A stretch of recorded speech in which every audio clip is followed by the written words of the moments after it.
we shall all be able to testify. It has been God. It has been the power of God.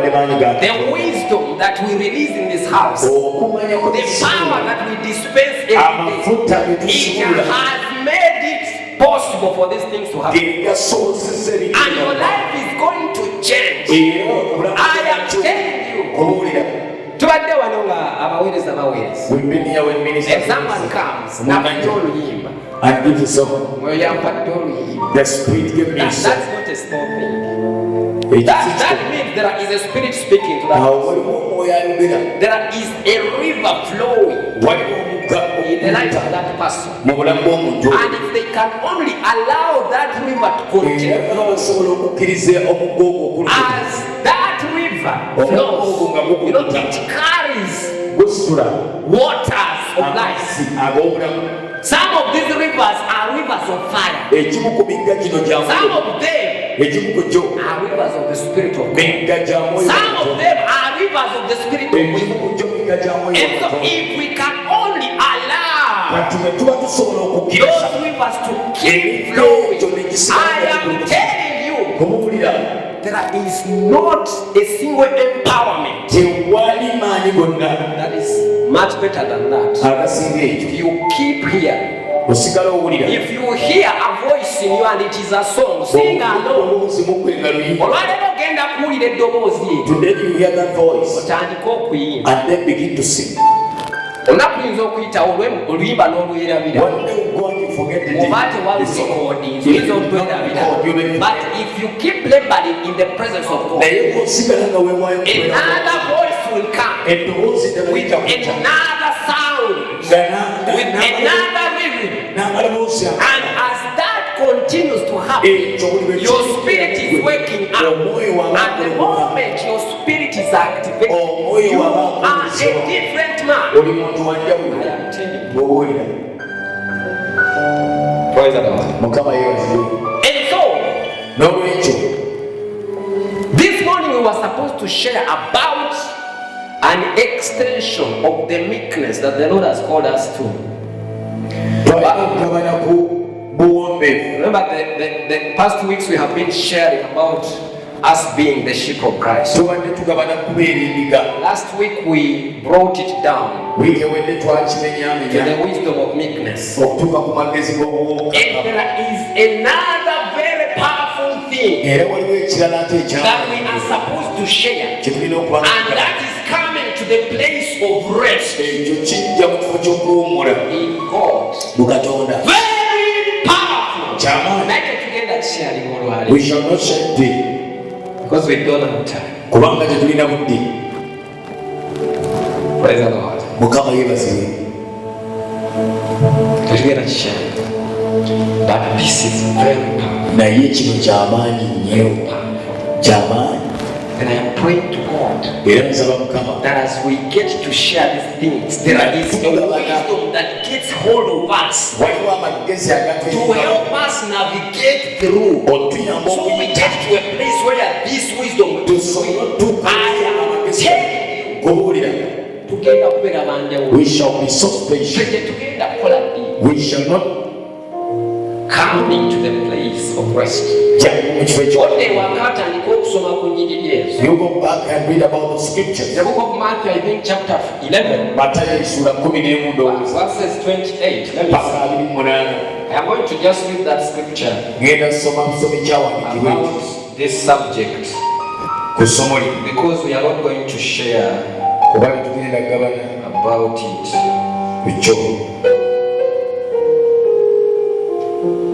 Christ speaking says, come unto me.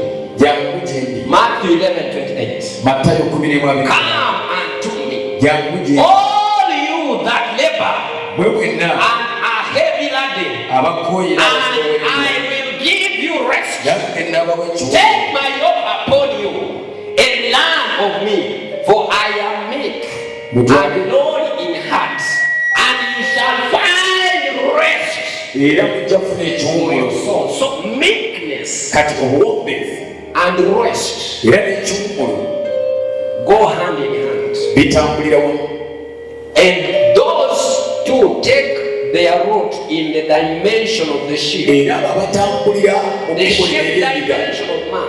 A man that has come to a place of losing their way to Christ. And they have acknowledged that Christ is Lord in their lives. And they have submitted their everything to God. And they are saying that the will of God be done. And so at that point you have cultivated the sheep dimension of you. And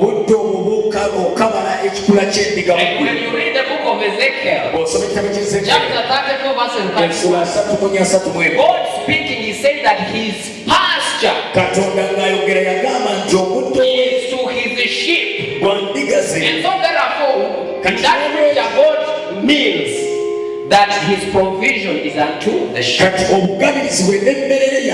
And we talked about that when we were starting the service. But when you cultivate that nature, then you progress to obedience unto God and meekness unto God. And you have exercised yourself in the end of that wisdom brings you to the place of rest. And this is very powerful. The place of rest that we shall share. In that place, you have given up all your struggles. And Christ is taking care of everything. When you are laboring from a place of rest, a place of the finished works of Christ. And so you find yourself prospering. You do something small and you are prospering. What you do is only fear the word of God, the voice of our King. And as he speaks, you order your steps accordingly. And this will happen to you. This is very deep. And we are not going to share right now. I believe in God, he will quicken us. And so, one of the key things that we need to do as we prepare ourselves for the realities of these things to happen is laboring in the presence, seeking God. But the purpose, one of the key purposes, that you are set on fire. Do you get brother? Do you get it? These things are so important. I want us to hate religion. I will not talk about the people when I don't see God. I will not talk about the people I am not going to do those things. We have to hate religion. If Christ came to baptize us with the Spirit and with fire, that should become a reality in our life. I am telling you, if it does not manifest in us, then we are manipulating the world. And we are a danger to this world. If we keep talking about things that we never express, you talk about righteousness, you are not living in righteousness. You are a danger in this world. I am telling you.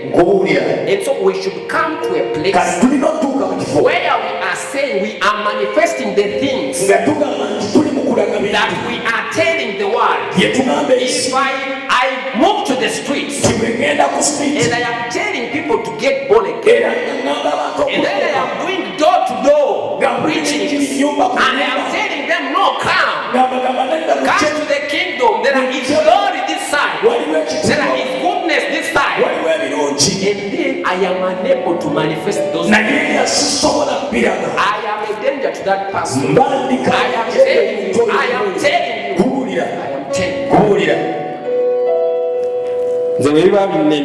if I fail,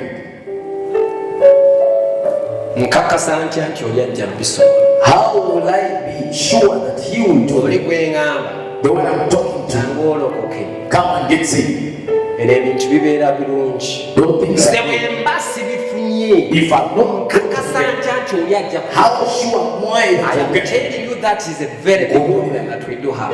So in church, we have a dominion powerhouse. As dominion we need to come to a place where we are saying we cannot leave the presence of God except as these things are manifesting in our lives. We are going to see God. We are going to apply this wisdom until the realities of God get to manifest in our lives. If we are not doing that, we have no right to preach. If you are not walking in righteousness, you have no right to talk about a God that is holy and righteous. Because if you are unable to manifest it yourself, either they deceived you and these things do not work, or you are so weak and you cannot manifest these things. And if you are so weak and you cannot manifest them, then you should not talk about them. I am telling you,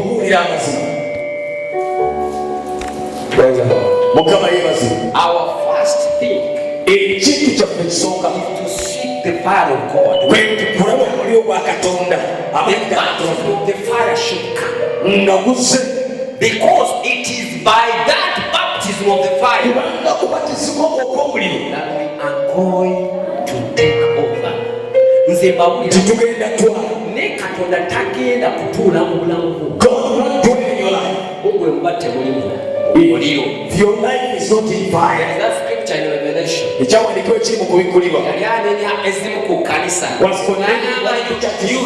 a lukewarm people. You are not hot, you are not cold. I would rather that you are cold. So I know I am not a part of you, but you are trying to masquerade as if you are hot, but then you are not hot.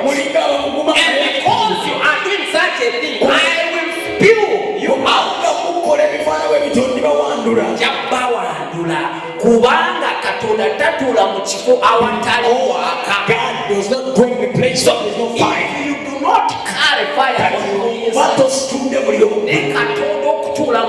even God dwelling in your life is not possible.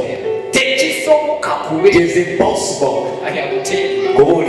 That is why when Christ came, John the Baptist testifying that he that comes is mightier than I, and whose shoelaces I am not even worthy to understand.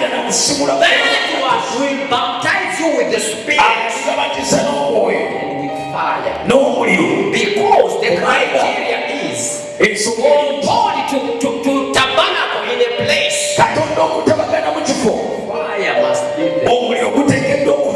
We have shared about these things, and at some point we got to understand that the Garden of Eden was a garden of fire. If you read in the book of Joel chapter 2, they paint a picture of the Garden of Eden.